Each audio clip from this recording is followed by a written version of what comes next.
Sa kalagitnaan ng termino ni Pangulong Rodrigo Roa Duterte, kasama niya ang bawat mamayang Pilipino sa pagkamit ng tunay na pagbabago. Ngayong 2019, higit pang pinagbutihan ng Pangulo ang paglilingkod sa sambayanan upang isulong ang kanyang mga adhikain para sa ikauunlad ng bansang Pilipinas. Ito ang Duterte on Duty. Ulat sa ginagawa ng Presidente. Patuloy ang Administrasyong Duterte sa pagtulong sa lahat ng maralitang Pilipino upang mabigyan sila ng pagkakataong maiangat ang antas ng kanilang pamumuhay. Sa paglagda ni Pangulong Duterte sa Magna Carta of the Poor bilang ganap na batas, tiyak na magkakaroon ng sapat na pagkain, disenteng trabaho, libreng edukasyon, maayos na pabahay at maayos na kalusugan ang lahat ng mga mahihirap na Pilipino. Pinatibay at pinalawak din ang serbisyong hatid ng Pantawid Pamilya Pilipino Programs. Abot kamay na rin ng bawat Pilipinong consumer ang pinababang presyo ng kuryente pagkatapos nagdaan ng Pangulo ang Murang Kuryente Act. Dahil sa pagsisikap ng gobyerno na paunlarin ang pamumuhay sa bansa, bumaba ang bilang ng mga pamilyang nakakaranas ng gutom at libo-libong Pilipino ang nabigyan ng maayos na tahanan. Higit pang pinaigting ng pamahalaan ang kampanya para wakasan ang child labor sa bansa sa pamagitan ng pagtatag sa National Council Against Child Labor. Upang matulungang mabigyan ng trabaho ang mga TESDA graduate, pinangunahan ni Pangulong Duterte ang paglulunsad sa web-based employment platform na 911 TESDA. Bukod sa pagsugpo sa kahirapan, hindi din matitinag si Pangulong Duterte sa patuloy na paglaban sa katiwalian sa bansa. Tumaas ang ranggo ng Pilipinas sa Global Corruption Index. Ito na ang pinakamataas na naging pwesto ng bansa simula 2013. Bunga ito ng seryosong pagsawata ng Pangulo sa iba't ibang klase ng korupsyon sa mga sangay ng pamahalaan. Pinaramdam niya ang kanyang bagsik ng pagsisibaki niya sa pwesto ang mga opisyales at kawani ng pamahalaan na napatunayang sangkot sa korupsyon.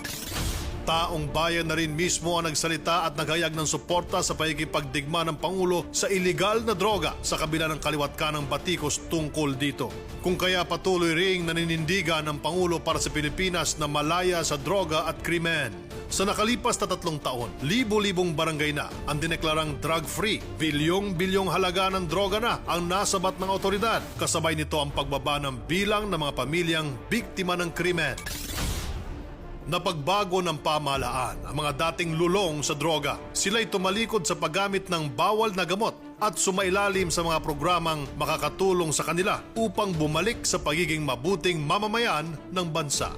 Tuloy-tuloy ang pagsasagawa ng mga proyekto at programa katulad ng Oplan Tokhang upang tuluyan ng mapuksa ang suliranin sa droga. Nariyan din ang Barangay Anti-Drug Abuse Councils, Rehabilitasyon, Balay Silangan, Yakap Bayan Program at PNP Recovery and Wellness Program. Pinaigting rin ng pamahalaan ang mga prevention campaign na may layuning dagdagan at pahusayin ang kaalaman ng mga kabataan kung paano makakaiwas sa paggamit ng mga ipinagbabawal na droga. Bagamat maraming balakid sa pagsulong ng Pilipinas tungo sa kaunlaran, nakita ngayong taon ang patuloy na pag-angat ng ekonomiya ng bansa. Nitong pangatlong quarter ng 2019, lumago ang ekonomiya ng 6.2%. Noong Oktubre, bumagsak sa 0.8% ang inflation rate sa bansa na siyang pinakamabagal na inflation rate simula noong Mayo ng 2016. Patunay ito na epektibo ang mga ipinatupad na hakbang at polisiya ng gobyerno para mapababa ang presyo ng mga pangunahing bilihin. Umakyat din ang ranggo ng Pilipinas sa ginawang report ng World Bank. Sa naturang report, humusay ang bansa sa usapin ng pagsisimula ng negosyo, pagproseso ng mga permit at pagprotekta sa mga malilit na negosyante. Kasabay ng paglago ng ekonomiya ng bansa ay ang paglaki ng kumpiyansa ng mga investors na magnegosyo sa Pilipinas. Bumagsak ang unemployment rate sa bansa, bunga ng paglikha ng pamahalaan ng sapat na trabaho at kabuhayan para sa lumalaking populasyon. Sa kauna-unahang pagkakataon, kinilala ang Pilipinas bilang isang innovation achiever. Natukoy rin ang Pilipinas bilang isa sa mga bansang pinakamatiwasay, mabuhay at magtrabaho. upang palakasin ang sektor ng agrikultura, pagandahin ang produksyon nito at matulungan ang mga magsasakang Pilipino. Nagbuhos ng puhunan at atensyon si Pangulong Duterte sa agrikultura ng bansa. Sinulong ng presidente ang reforma sa polisiya sa agrikultura sa paglagda sa Rice Tarification Law para pababain ang presyo ng bigas para sa mamamayan. Pinalakas din ang agribusiness sa bansa gamit ang Sagip Saka Act na tutulong sa mga magsasaka at mangingisda na mapaunlad ang kanilang kabuhayan. Sa pagsasabata sa Philippines Fisheries Profession Act, inaasahan din ang pag-unlad ng sektor ng pangingisda. Bilang dagdag suporta sa mga magsasaka, nagbigay ang pamahalaan ng credit assistance. Dahil sa positibong epekto ng mga proyekto at programa ng pamahalaan, umani ng 2.87% ang agricultural growth sa bansa sa ikatlong quarter ng 2019. Pinalawak din ng Pangulo ang pakikipag-ugnayan ng Pilipinas sa iba't ibang panig ng mundo. Ilang mga kasunduan ang nilagdaan sa pagitan ng Pilipinas at Japan na nagsusulong sa mga interes ng dalawang bansa. May mga kasunduan din sa pagitan ng Pilipinas at bansang China, bansang Singapore, Russia, India at South Korea. Lumahok din ang Pangulo kasama ang iba pang ASEAN leaders sa 35th ASEAN Summit na ginanap sa Thailand.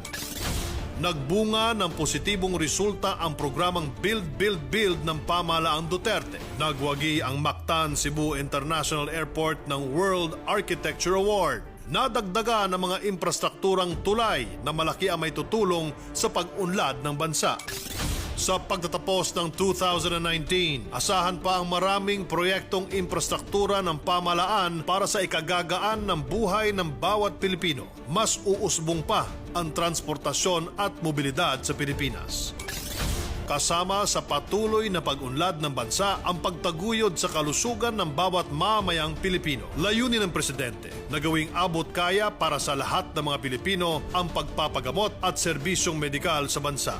Binigyan tulong ng pamahalaan ang mga may kapansanan gamit ang batas na layuning gawing otomatikong miyembro sa PhilHealth ang mga PWD. Magtatatag din ng mga malasakit center sa mga pampublikong hospital sa bansa upang mabigyan ng mabilis at kalidad na serbisyong medikal ang mga Pilipino sa anumang sulok ng bansa.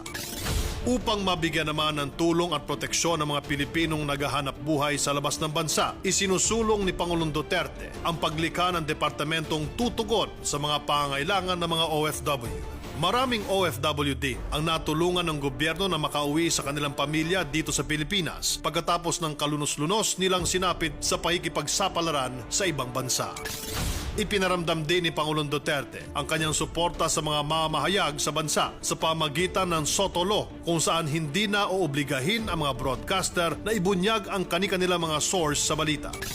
Sinigurado din ng ama ng bansa na matatag at ligtas ang mga komunidad sa panahon ng sakuna at kalamidad. Samantala, dala ng malagong turismo sa bansa na itala ang Pilipinas bilang isa sa mga bansa na paboritong pasyalan ng mga mahihilig maglakbay.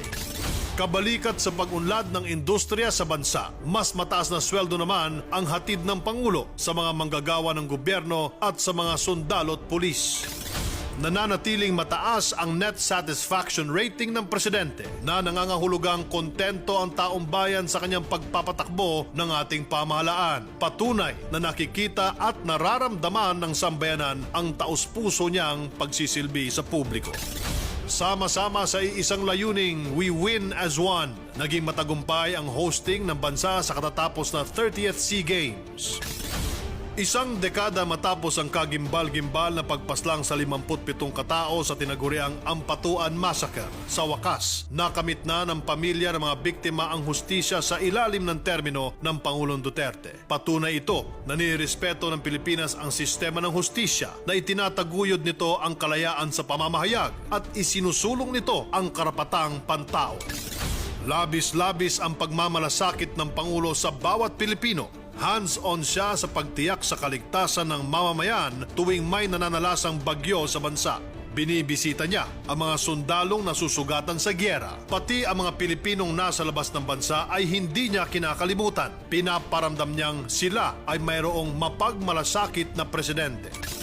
Ang mahigit na 3 taong pagsisikap ni Pangulong Duterte at ng buong pamahalaan para sa ikagagaan ng buhay ng bawat Pilipino ay nagbubunga na ng magaganda at positibong resulta. Pagsugpo sa kahirapan at korupsyon, iligal na droga at krimen, modernong infrastruktura at sumusulong na ekonomiya. Ito ang legacy ng ama ng bansa sa lahat ng mga Pilipino. Sa mga darating pang taon na pamumuno ni Pangulong Duterte, asahan ang tuloy-tuloy na pagbabago tungo sa matatag, maginhawa at panatag na buhay. Asahan din ang patuloy na pakikipag-ugnayan ng PCOO sa sambayanang Pilipino upang maipahayag ang mga programa ng pamahalaan. Ito po si Presidential Communications Operations Office Secretary Martin Andana. At muli, ito ang Duterte on Duty. Maraming salamat po. Abangan sa susunod na taon ang mga gagawin ng Pangulo.